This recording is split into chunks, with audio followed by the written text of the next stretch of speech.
Blue 42! Blue 42! Hut! Hike!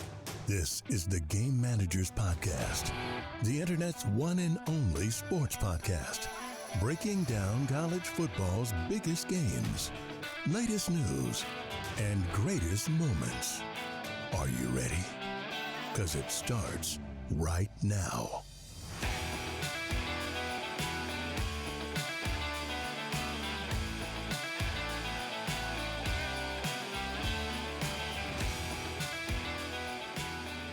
Welcome back, everyone, and welcome back, Justin and Aaron. My name is Nick Norris. It's good to be here, and with me, as always, is Auburn fan Justin Knight. Hey, guys. And Alabama fan Aaron Patterson. What's up?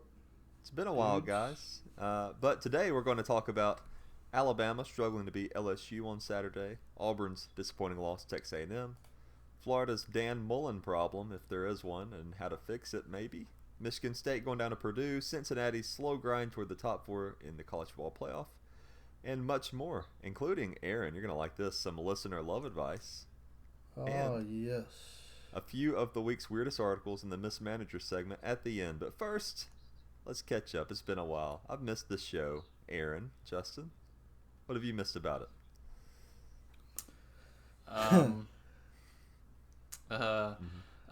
You kind of put me on the spot here. Well, that's what this is. Aaron, you go first. Aaron. Yeah, Aaron. I missed so much. How about you name your favorite listener? I know you have to know at least one listener by name. Why don't you name your favorite listener and what you missed about them personally? Oh, crap. So I think it starts with a D. And I think it's the only guy that ever actually emailed us, or at least that we responded to. And that's when we got the original Love of Ice. You know what I'm talking about?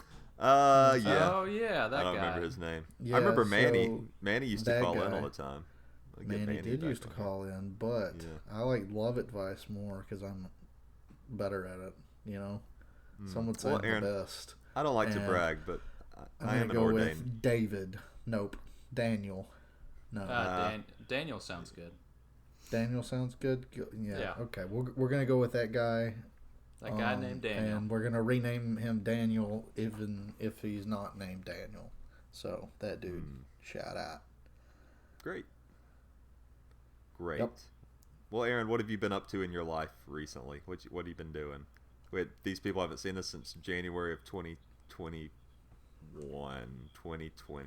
I don't think they've ever seen us, so yeah. Great. Justin, what have you been up to? You got married. That's a big thing. Oh yeah, hey, I got married. Got a house, so been pretty busy. Loser. Yeah, I know. The big old fat loser. Jeez, I'm sorry. Yeah, it's okay. You just brought up how big of a loser I am, so. Well, before we get into. Oh no, that's okay. Just go ahead and cut me off too, so make me feel like more of a loser. That's fine. Well, you're just really being down on yourself. I didn't want to bum everyone listening out just yet. So. Yeah, and Auburn sucked yesterday too, so it's great, you know. It's good. Well, guys, I don't know if you know what else. If you remember one thing from this show that's great, but one segment that almost always disappointed. No, almost never disappointed. Twitter news. Aaron, would you like to present us with some Twitter news? Theme song. I feel like that was... Oh, yeah, theme song. Twitter news! Playoffs? We'll talk about playoffs? You kidding me? Playoffs? I just hope we can win a game. It really doesn't matter what you think. You play to win the game. You play to win the game. Anyways, Okay, now you can go. The theme song's over. Hey, why don't you just let me read out my dang tweets? Okay? Yeah, let the man breathe. Aaron Shuttles said Alabama had more penalties, 9, than rushing yards, 6. Alabama had 6 rushing yards. Yep, that's Really? pretty terrible. Yeah, it's not ideal, is it? I didn't know don't y'all know. only Was had it- six. No, y'all had more rushing yards than that. I don't think that was No, at the end of the that game. was the final 6 rushing yards Oh my What? God. for the team. Yeah, How is that possible? Well, that's terrible. You know? it's really bad. Wow. Yep. We'll Not get into that great. more in a bit, but yeah. Chase Ingram on Twitter said 9 TDs in 9 games is good, right? Bo Nix has failed to throw a touchdown in 4 games this season. It's his 3rd year. No more excuses. Yeah, I'll Yeah. talk about that later. I'm tired of the excuses that I keep seeing and hearing. I think Bo Now- might be a dark horse for the Heisman next year. Oh yeah, yeah. I think he's a Hey, dark he- horse for getting benched next week, but He's That- having fun. he's having fun on it. But he has put guys into positions more than 9 times to make touchdowns. His receivers are not helping him, nor his offensive line. So I will give him that.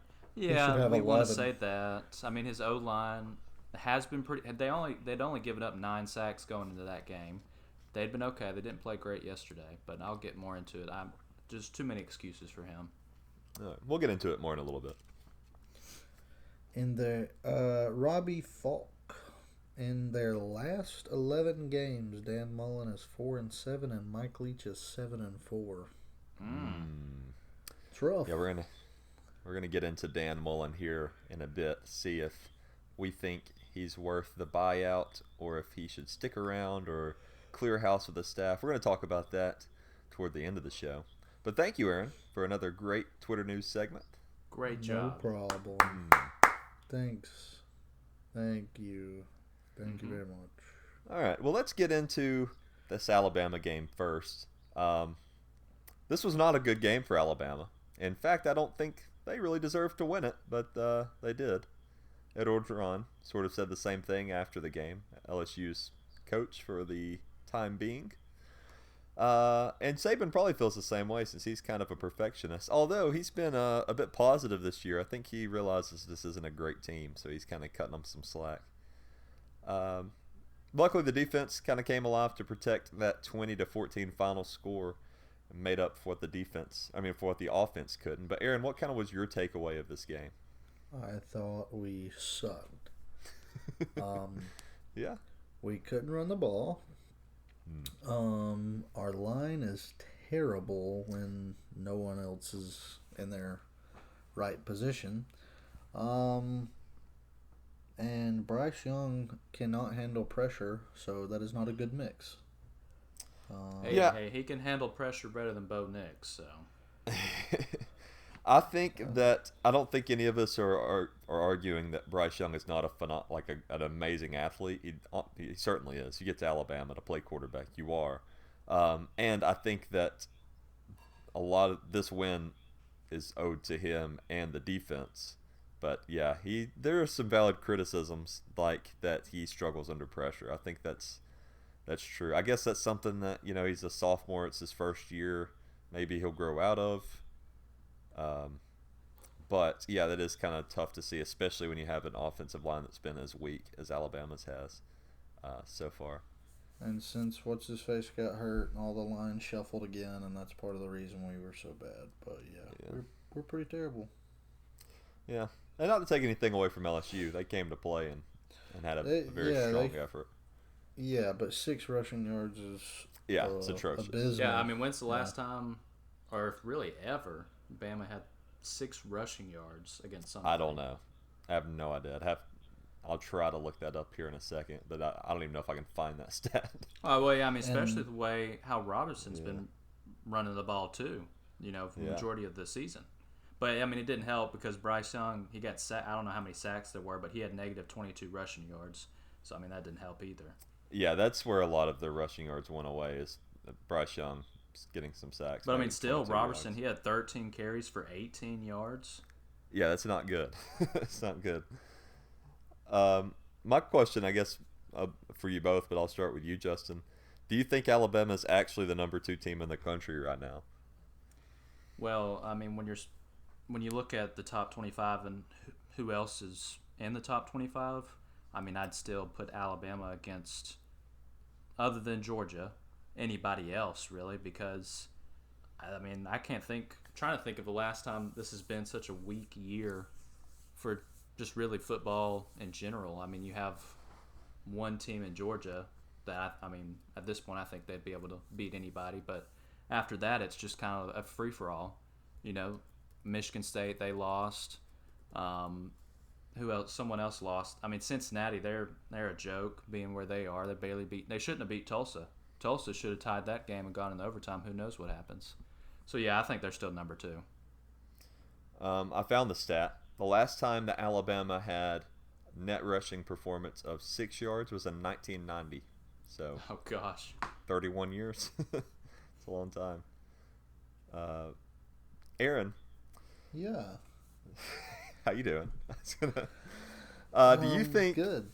Do you think that this problem should be more attributed to the offensive line being lackluster, or maybe the pass-happy play calling by Bill O'Brien? Well, that's what I was going to say before I was rudely interrupted earlier by one of you, I don't remember who, is that the play calling is atrocious, but I can't fault him as much this particular game because we couldn't run the ball, so there's not a whole lot you can do.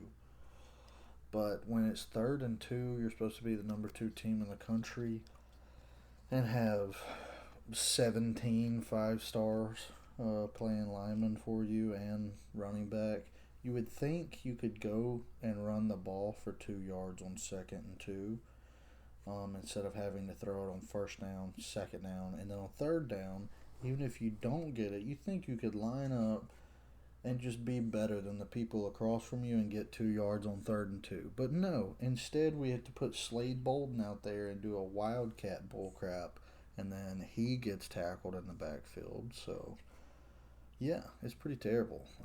Playing calling is not great, but when you can't run the ball, you can't run the ball. So, yeah, I think that's true. And like we said, Bryce Young does kind of struggle under pressure, but he completed 24 of 37 passes, 302 yards, 2 touchdowns, and no picks. I mean, for a freshman, it's his first year. That's pretty good. He's still technically right now the front runner for the Heisman by a pretty good margin. With college football is just having a down year. There's not many just great players this year. We'll get more into that, the Heisman, talking a little bit more. Justin, how are you feeling about Auburn's chance against this Alabama team, given Auburn's going to host Alabama this year, and that Alabama under Saban has never really beat a good Auburn team? When you look at this Auburn team, defensive-wise, they've definitely come a long way since the start of the year. I mean, it felt almost like it was back in 2019 where defense has a phenomenal game, and then offense, they couldn't get anything going.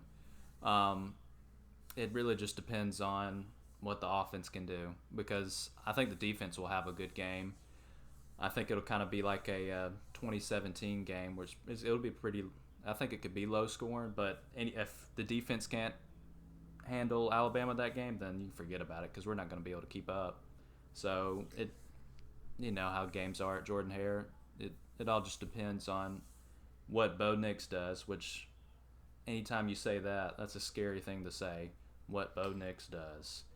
He can either look really comfortable in the pocket or the moment, or it could be like yesterday, where he just senses a little bit of pressure and that dude just rolls out to the right. He's freaking out, or he's running 25 yards backwards, looking like a fool, running around in circles, drops the ball, and then maybe they'll take it in for a touchdown.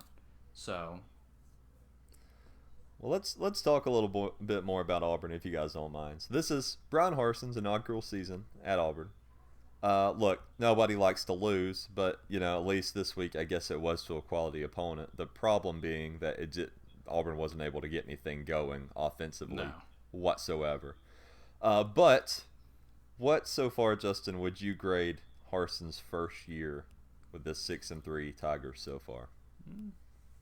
I'd probably say like a B or B plus, just because you're coming in, you've got to deal with some of the recruiting that Gus kind of left you with didn't really leave you with great O-line.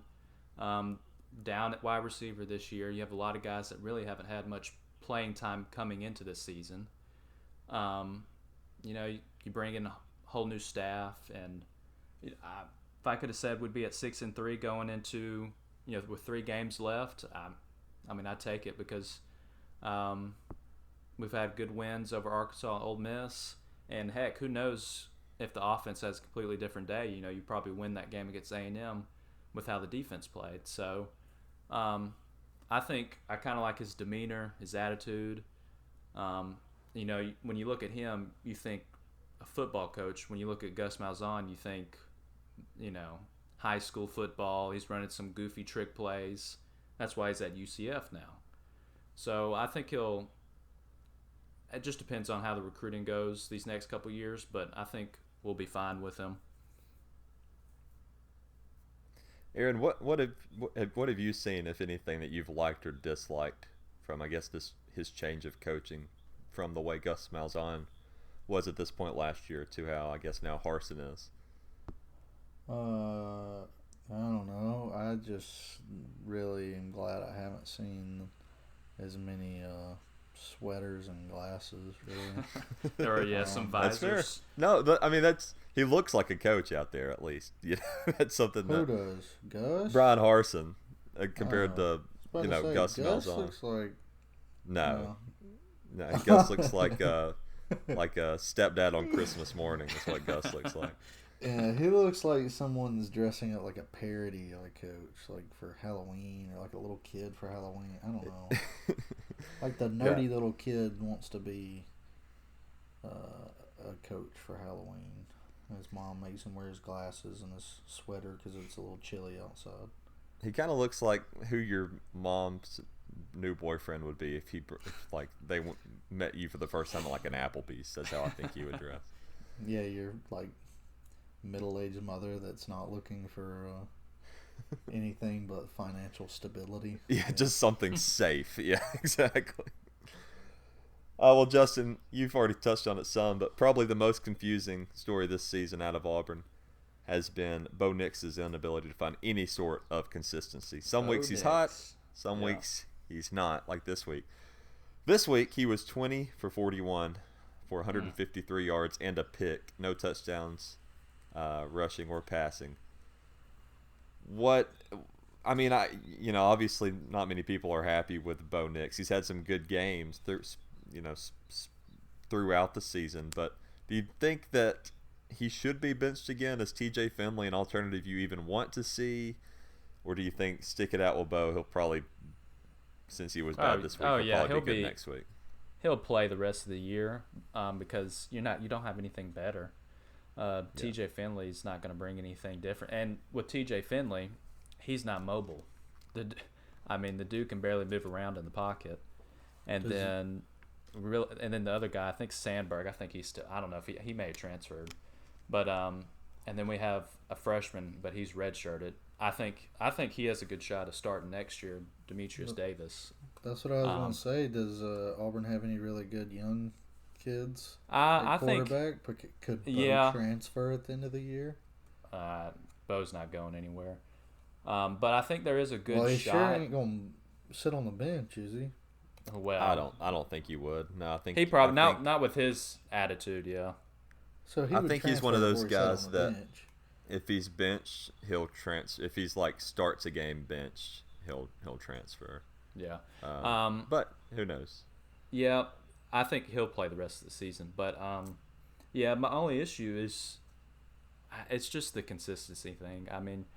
You kind of feel like you got something going with how he played against Arkansas, Ole Miss. He was fine against LSU.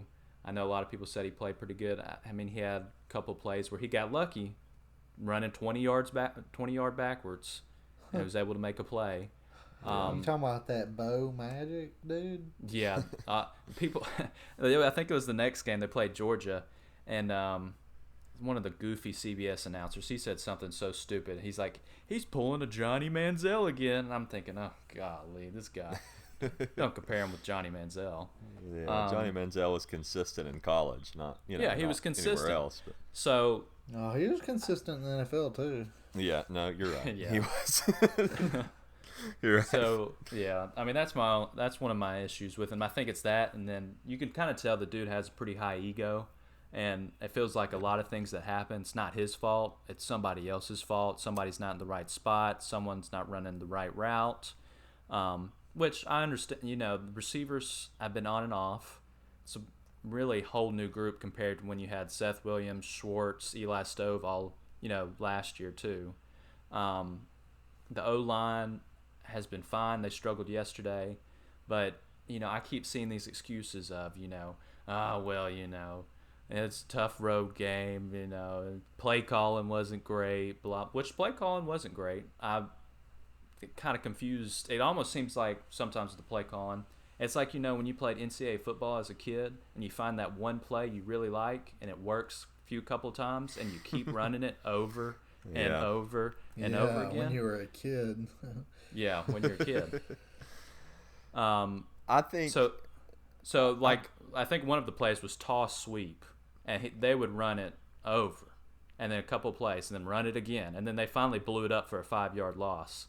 So, but I think one of my other issues, what I like about Bryce Young, I know y'all say about pressure, but a lot of the times I've seen anytime there's a blitz coming, the dude will stay in the pocket for as long as he can, and he'll still make a good throw. Now, with Bo Nix, does throw it, but as you saw the other night, there's some throws he didn't make. He got blown up twice because he held onto the ball for too long. And that's too long. That's probably just part of maturing as a passer. I think that's the most annoying part about Bryce is he doesn't run when he's got 17 yards in front of him and no one he doesn't run. And so here's my issue with Nix is that instead of trying to sit in the pocket for a little longer, he runs out of the pocket too quickly. He's the opposite of Bryce Young. He flows out of the pocket way too quickly before the plays kind of develop. Like, give it just another second. Someone's going to be open. Let somebody finish because he'll kind of sense the blitz and he's out running to the right just like that. He's freaking out.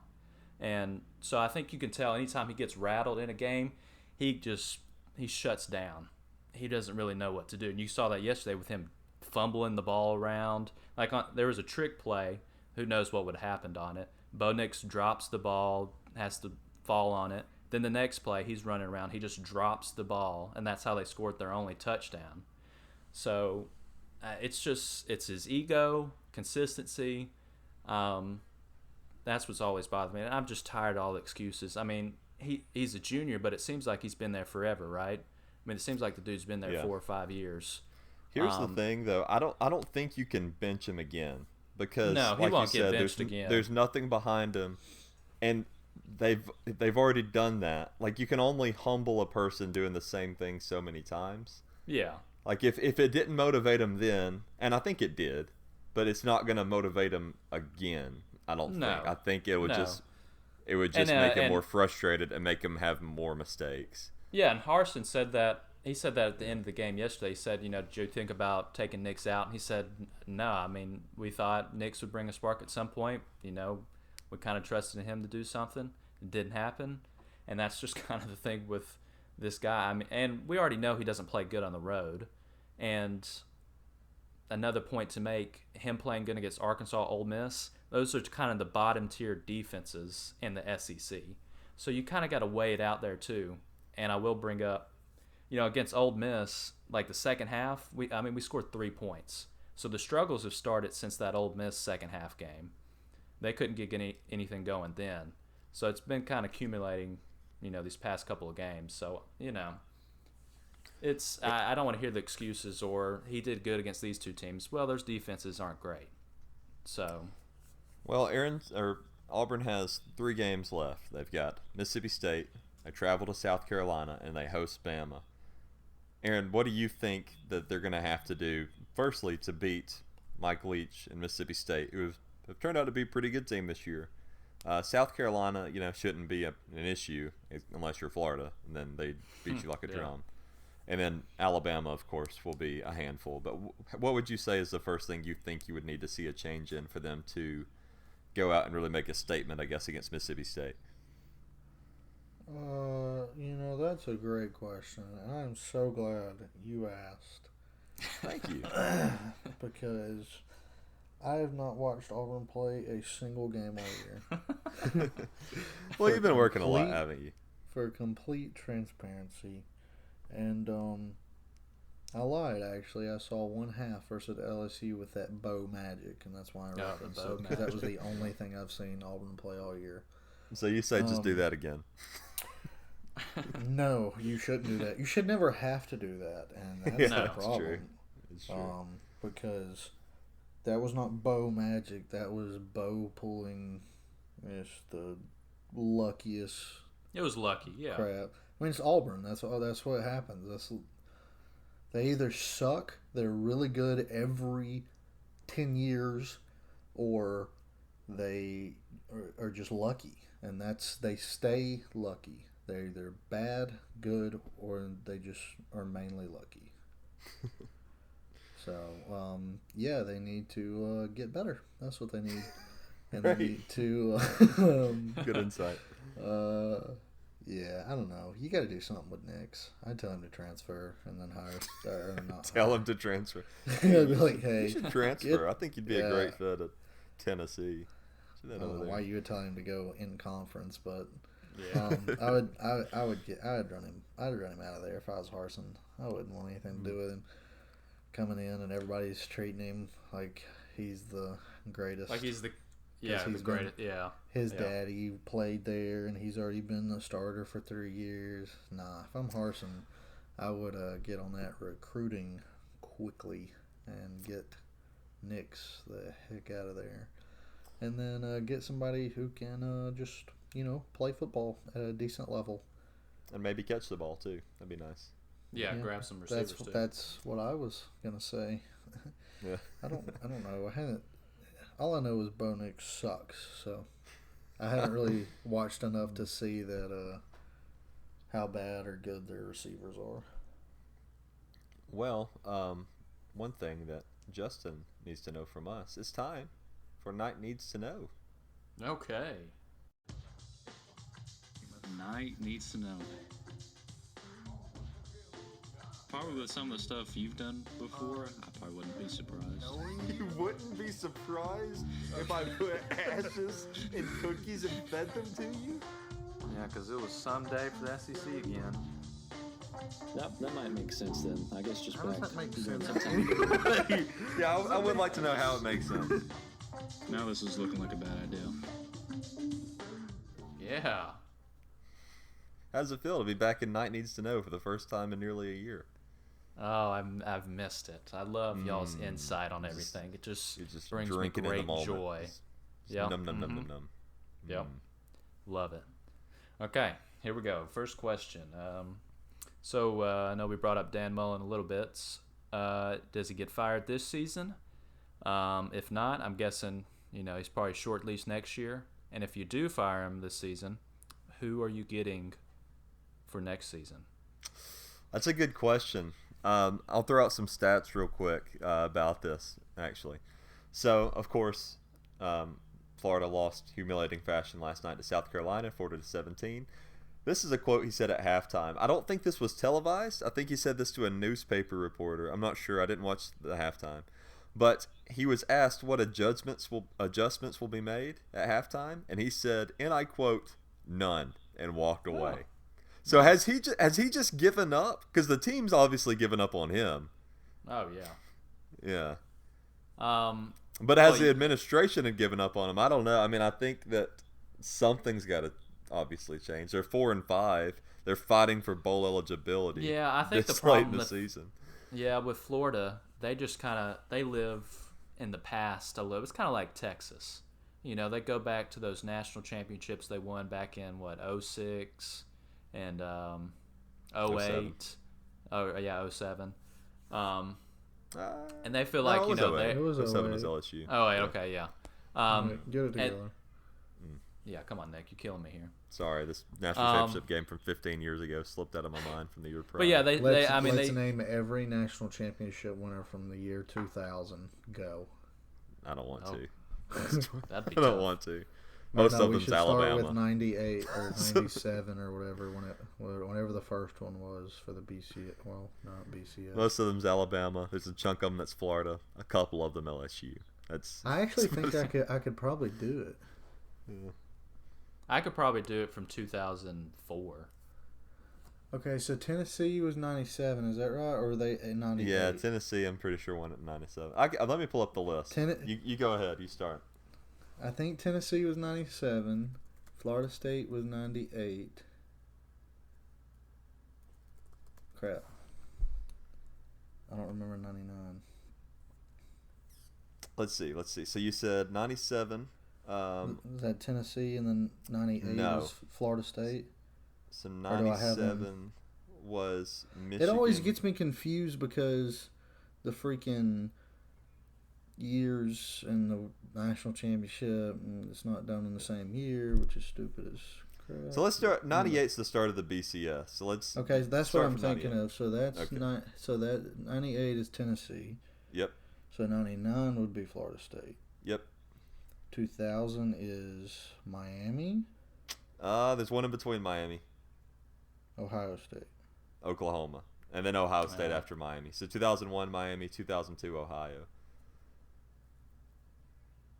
2002 is Ohio State? Yeah.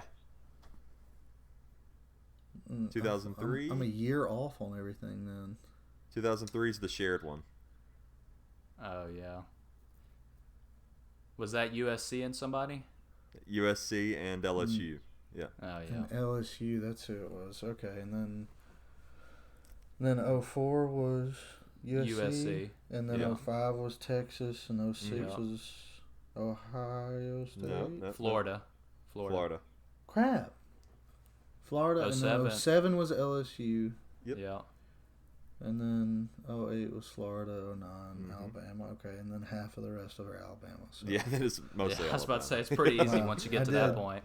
Wow, I did a lot worse than I thought. You were right there. You just had a couple of them mixed up. Yeah, but I think we should all use this. I get confused about the years. Like I was a year off on most of them. But getting back though to Dan Mullen, I mean, they started out they didn't start out, but by the time they got to the Kentucky game, they had cracked the top 10, and then they lose to Kentucky again, who Mullen has not beat. And let's not forget that McElwain, Muschamp, and even Ron Zook was undefeated against Georgia while at Florida. Who all do they have left to play? I can pull it up here. Well, it probably doesn't even matter. They're going to lose every game if they lost to South Carolina. Well, I think though that goes back to my answer for your actual question. If they lose out, I think he is fired. Yeah. Oh well, they play Samford, so hopefully they beat Samford. This is one of those years that's going. Yeah, they got Samford, Missouri, and then Florida State.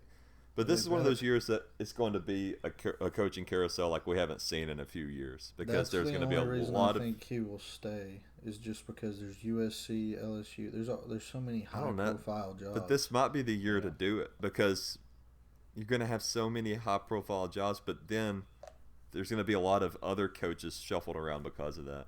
I think if they got ahead of it, I think if they came out tonight and said we're firing Dan Mullen, they're at the forefront and they get to kind of get maybe a little bit of first dibs on somebody. Yeah, but who's your first target? Who's the target out there? I mean, if it's Florida, maybe Urban Meyer. That's what I was going to say, is Urban's literally the only guy. Yeah. I mean, you know, maybe you offer him back some more money than he had before, and then, you know, a gift card to all the local bars. He might take it. Yeah. What do you think, Justin? I don't really know. I'm trying to think of who you'd go after, and I mean, that's the issue. Yeah, because you don't want to put yourself in a bad spot by firing them, and then you're like, well, crap, who do I go with next? Is it going to be somebody that I'm just going to fire in a couple of years, or is it going to be somebody I can build with? I mean, Gus is in the state now, so you could always do that. Yeah. that would be weird. Yeah, I mean, I don't really know. Offensive genius. Yeah. I posed this question on Facebook earlier today. I can read out some of the suggestions by our listeners, if you don't mind. Thomas Wayne, Batman's father, I'm guessing. I'm good with Mullen for now. Grantham as the D coordinator has to go. Yeah, I think we all agree there. Last year we had Yeah. Last year we had the worst defense in Florida history. This year, LSU and South Carolina had record offensive games against Florida. I wouldn't wait to fire coordinators. You don't want these losers to tell recruits, come play for me, but I'm probably not going to be there. Yeah, that's true. But also, as Dan Mullen said this week, he doesn't do recruiting during the season. So yeah, he doesn't recruit anybody. Oof. Thomas Steele said, I'd say we have to give Dan another year or two, but the DC and O-line coach need to be fired immediately. Seth Randall DeBrule says, not yet, but Grantham as DC has got to go. And Kelly Kent says, as an Alabama fan, I would say no, keep him for another 10 years minimum. So, I mean, if they lose to Florida State at the end of the year, I don't know how you keep him around anymore. Yeah. Yeah, No, I think he's got to win out, and then I think Yeah. he's good until next year. And then he's gone mid-season or after next year. But yeah, you can tell nobody wants to play for that dude. Nobody cares. He doesn't. No way he goes as gracefully as that Orgeron is going, though. That depends on. Well, never mind. I won't say that. Never mind. His buyout's only $12 million. I mean, only $12 million. Like we'll ever see that amount of money in our life. But comparatively to like Gus Malzahn getting $40 million or whatever, that's significantly less. So that's. I mean, that's like 3 years' salary, though. Yeah. Well, that's the way I think about it. I don't know if it is because it could be less than 2 years' salary.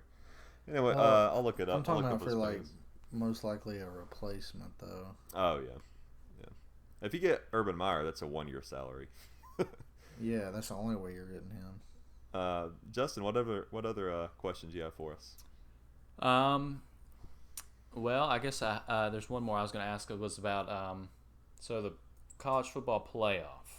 So I guess who y'all predicting to be the top four for this week? Since we had a couple of losses from teams and some not so good wins from some teams, what do you think it's going to look like? Let's go through it. So we'll have the new polls out on Tuesday. We're recording this on Sunday night, so we don't have those. But the most recent, we have the AP Top 25 that came out today. And the AP has Georgia number 1, Cincinnati number 2, Alabama 3, Oklahoma 4, and Oregon and Ohio State right outside. But let's find the most recent college football. Here we go. So, of course, we have... I'll probably go with that, because who else are you going to put? Well, we've got Georgia for the college football playoff recently. We've got Georgia, Alabama, Michigan State, Oregon. Of course, Michigan State has lost to Purdue in very embarrassing fashion, so they're dropping pretty far down, probably to number 7 or 8. Yeah.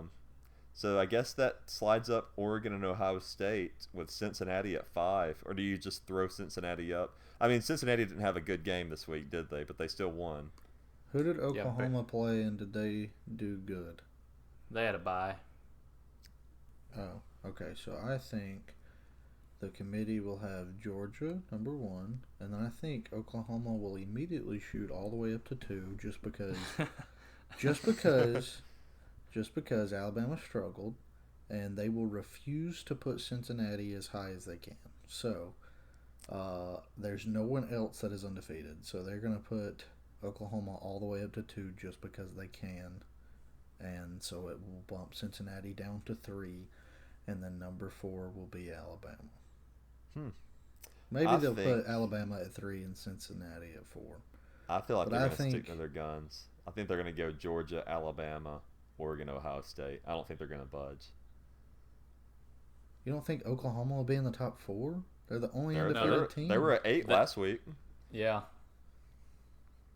Well, I mean, that's pretty stupid.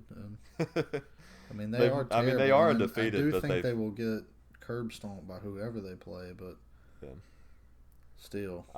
I think they'll stick to their guns. I think it'll be Georgia, Alabama, Oregon, Ohio State.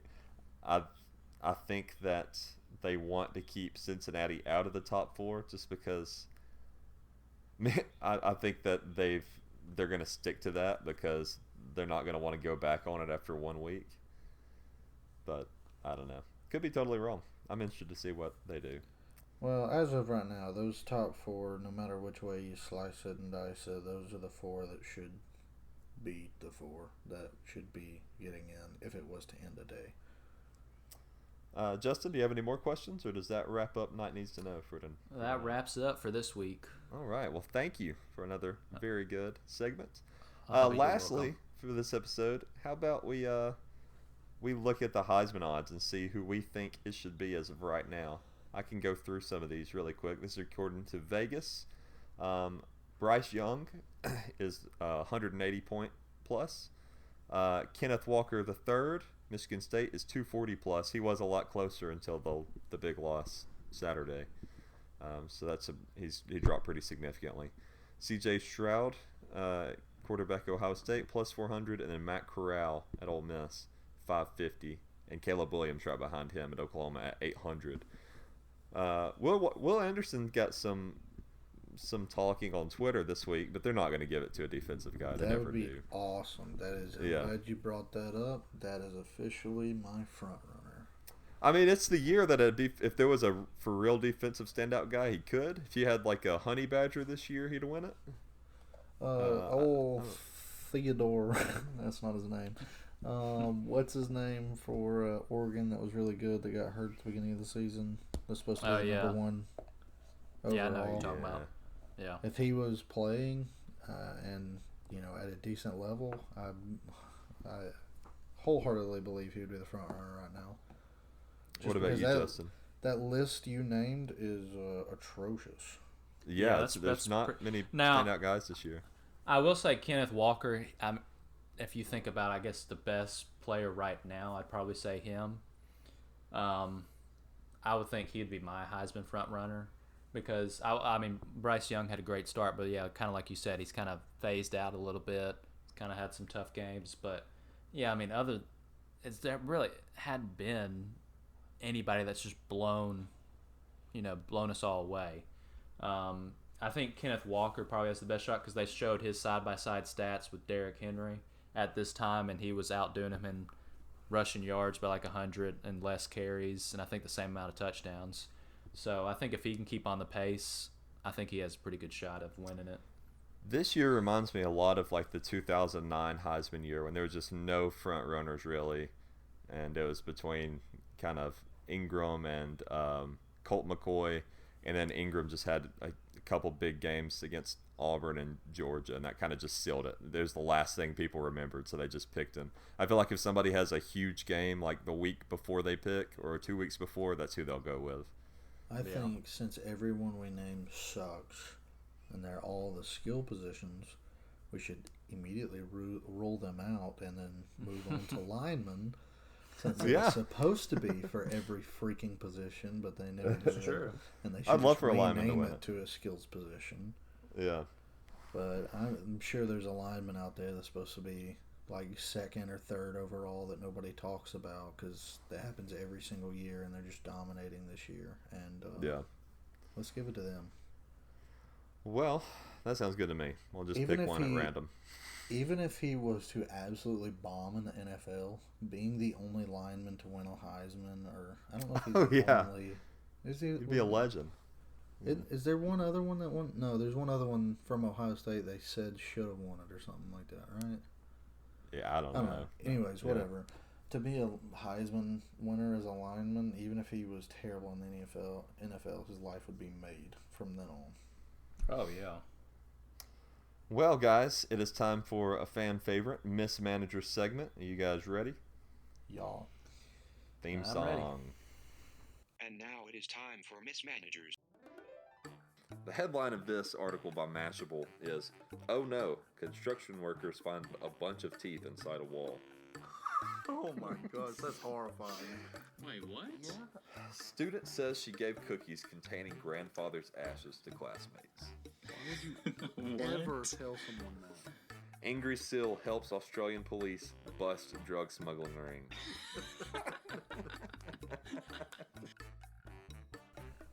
What a catchy new theme song I made. I'm sure you guys didn't hear it, but because I edited it in. But you loved it, didn't you? Anyway. I don't think I've ever heard it before, actually. Sure. So I appreciate you sharing that with us. Yeah, anytime. I mean, you can always the episodes are free, Aaron. I don't know if anybody told you that. You can listen to them if you want to. Where at? www.podcasts.com, I think. And if you just scroll, eventually you'll just find our show on there. I think that's how you're that was to supposed to be an open opportunity for you to actually plug the show. But, Aaron, if they're listening to the show, they found it, didn't they? That's what I was getting at. If you let me finish, I was hoping you would do that so then I could say you're an idiot. But it kind of backfired altogether. This story comes from Fox News. Colorado man sets mom's home ablaze trying to clear cobwebs with a blowtorch. Oh my gosh. What? Do I need to read that? I think just the headline describes it. John Charles Streckenbach, 39, was arrested on suspicions of first-degree arson, criminal mischief, causing $20,000 to $100,000 in damages, possession of a controlled substance, and violation of a protection order. He was apparently trying to clear cobwebs from his mother's house and the crawl space under the house. I believe him. Makes sense to me.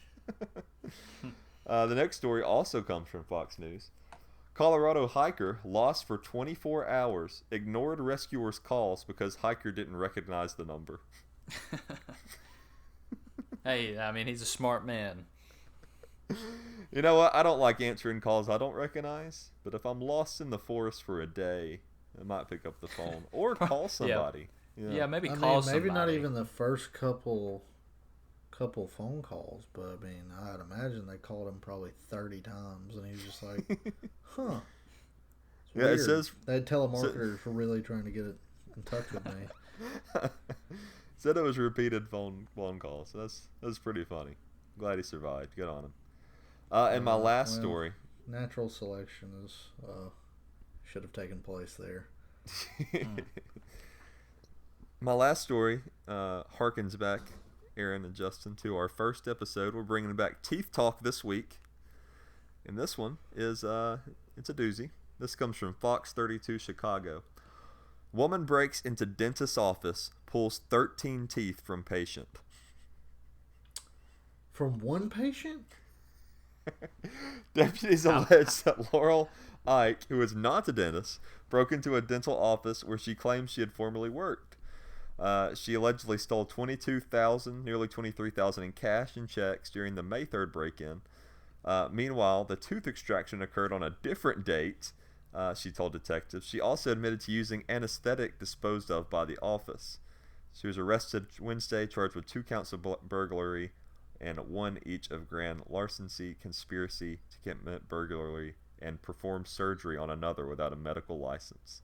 Oh my gosh! They did not say they did. What? They did not determine how they found her to be a person of interest, but they said that she admitted to multiple people, including deputies, that she had performed the medical procedure. Yeah. So she went in while people were unconscious. So this didn't happen the same day. No, she went in once. She stole $20,000. She went in again. Somebody was laying there unconscious. She yanked 13 teeth out of their mouth. Wasn't supposed to. They wasn't getting those teeth removed. How does a dentist office just have $23,000 laying around? Teeth stuff's expensive. Teeth stuff's pretty expensive. Yeah, but people that's a lot of money. Yeah. What I want to know is how she was able to just walk in the back and yank out 13 teeth before somebody said, "Hey, most people stop." Can't afford to do any of that without insurance because it costs so much. Yeah, that's true. And most people pay copay. I mean, if they have decent insurance, I don't know.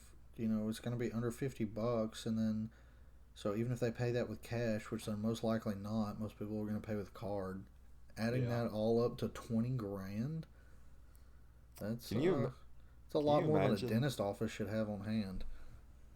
Can you imagine being the person waking up and there's 2 ways you can imagine this. You can imagine being the person waking up and not having 13 teeth that you had a minute ago, or you can be the dentist who has to explain to that person why they don't have 13 teeth. Golly, that's awful, man.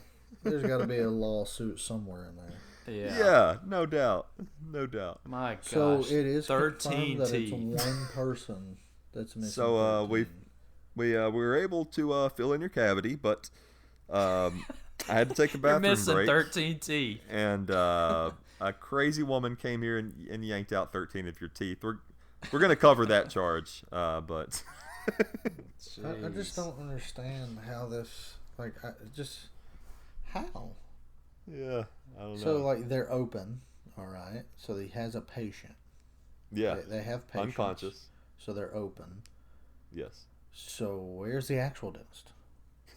Because I guess he's in the either back. this patient was already asleep.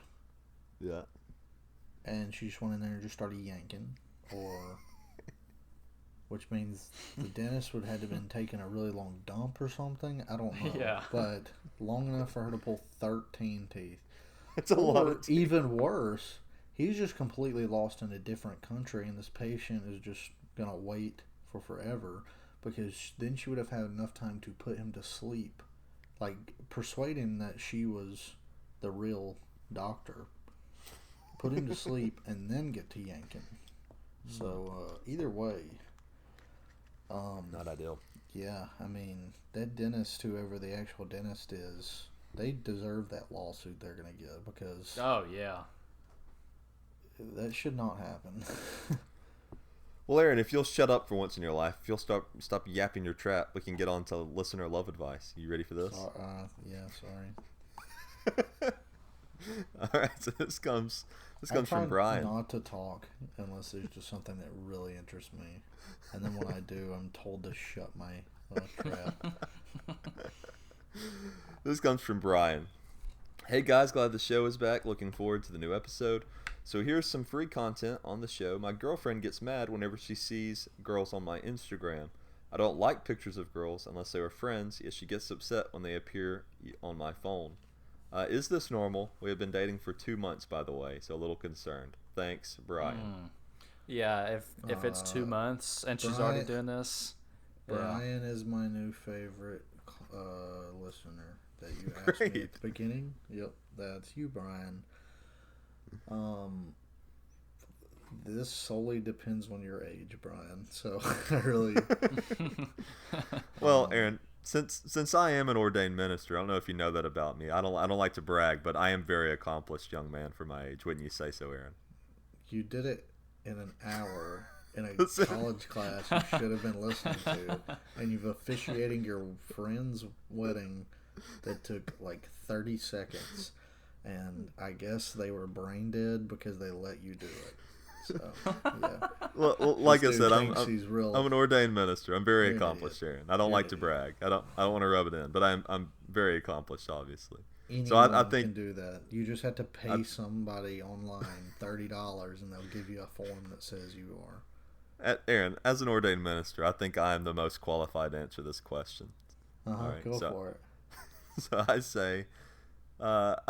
He asked if it's normal. I'd say it's probably normal, but it's not healthy, is it? I'd say it solely depends on your age. Yeah. I hear this from people a lot, though. If you're in high school, it is 100% normal, and it's not going to last, so it doesn't matter anyways. If you were out of high school, hey, I'm just here to be real, okay? Yeah. Y'all asked for my advice. I'm okay, but what if Brian is 55? Then you have bigger issues.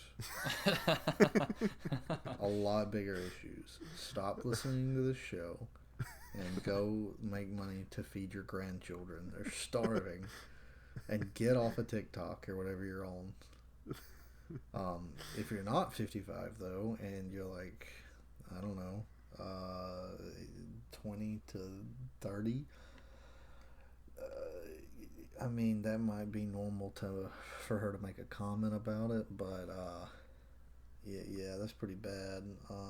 Pretty big red flag if you're only 2 months in there, bucko. Well, Justin, you're a married man. What do you think?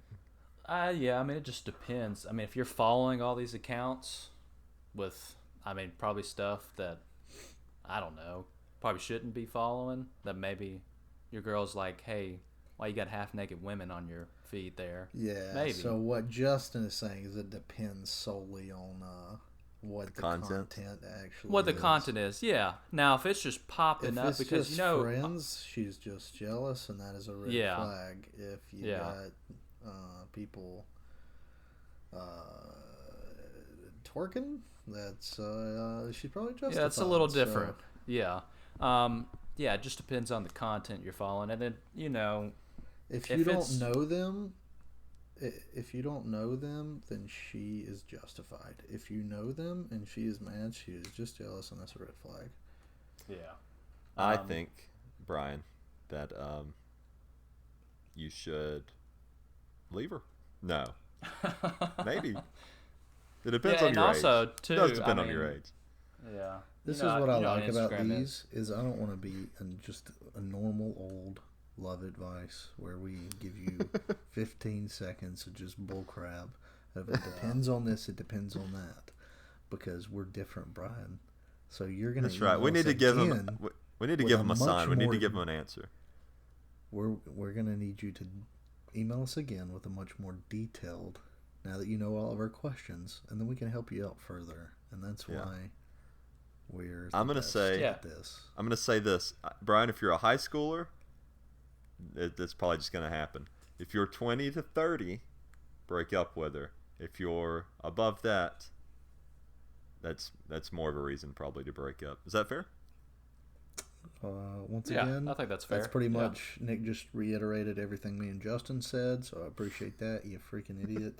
And, I was trying to get us all on the same page. And I think we were all on the same page to begin with, but it is still conditional on the type of content and whether you know them or not. But here's what we'll do, Brian. If you break up with her this week or don't break up with her this week, we want a 1 week update. So let us know.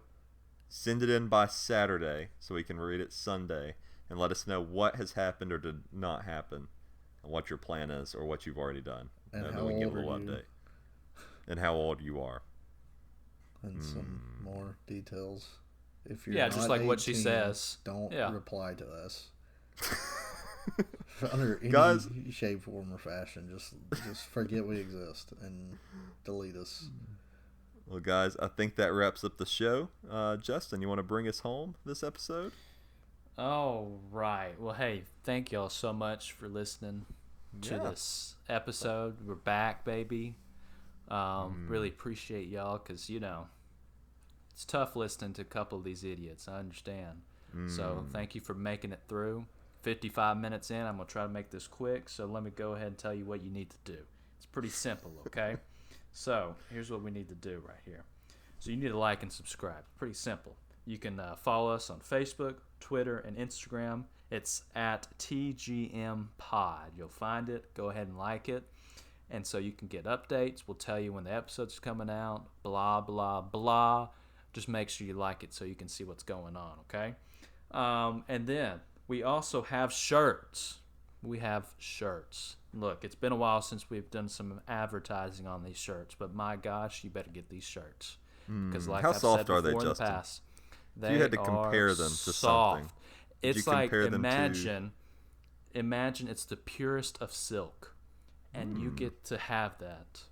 Wearing that, you could sleep in it sometimes if you want. Imagine just the sleeping. purest form of silk. But it's just straight silk. spider web. It's just made out of spider webs. Yeah, But just they out of aren't spider silk. web. They're just like it. It's the best t-shirt you'll find out there. Not only does it feel good, but it looks good. So you can wear it, you'll get compliments, and not only will you feel good about yourself, you'll feel good in it, okay? So go ahead and go. Here's the website for you. Let me. I think it's T Republic, if I'm correct. T Public. Yeah, it's just TEE Public. tpublic.com. Go ahead and go there and get yourself some great gear. And then maybe at some point we can come out with a hat too. Ooh. So just That would be nice. Very nice little hat so you can show off to your friends what podcasts you listen to. They may call you a loser, but on the inside you're a pretty cool dude. And you supported us, and we appreciate that. And you support us, yeah. Yeah. So, and Aaron will remember you by name, won't you, Aaron? Yep. What was the love listener guy's name? Can you remember yet? Brian. Hey, see? He never forgets. He's like an elephant. Aaron, he's a stand-up guy. You need to get him as a friend. Can we go back and figure out what the other dude's name was and see if I was even remotely close? Yeah, let me go through the emails. Okay, so hey, thank y'all for listening. We appreciate you. Send us in your emails. Anybody else with some love advice? We got you. We got great advice, okay? So, Brian, give us an update. But Nick and Aaron, say your goodbyes. Really quickly, we had Gus Malzahn. Somebody went by the name Gus Malzahn, asked for listener advice. And there was a Daniel. So we were right. It was Daniel. Ha ha. Hey. Ha Nice. Hey, I helped you out with that. I said go with Daniel, so. Yeah. As a very successful young man, as an ordained minister, I just want to say thank you for listening, and we'll see you around. And I just want to say, yeah, I mean, freaking Daniel, dude. Yeah. That was only like a year and a half ago, so the fact, and that was like one episode, so the fact I remembered that makes me the best. Way to go. Here. You're a great guy. Yep. Yeah, screw all of you. Bye, Daniel. Bye, everyone else. Hey, even though we lost, War Eagle anyways. Blue 42! Blue 42! Hut! Hut! Hike! Thank you for listening to the Game Managers Podcast. Please remember to like and subscribe. Goodbye, adios, and sayonara.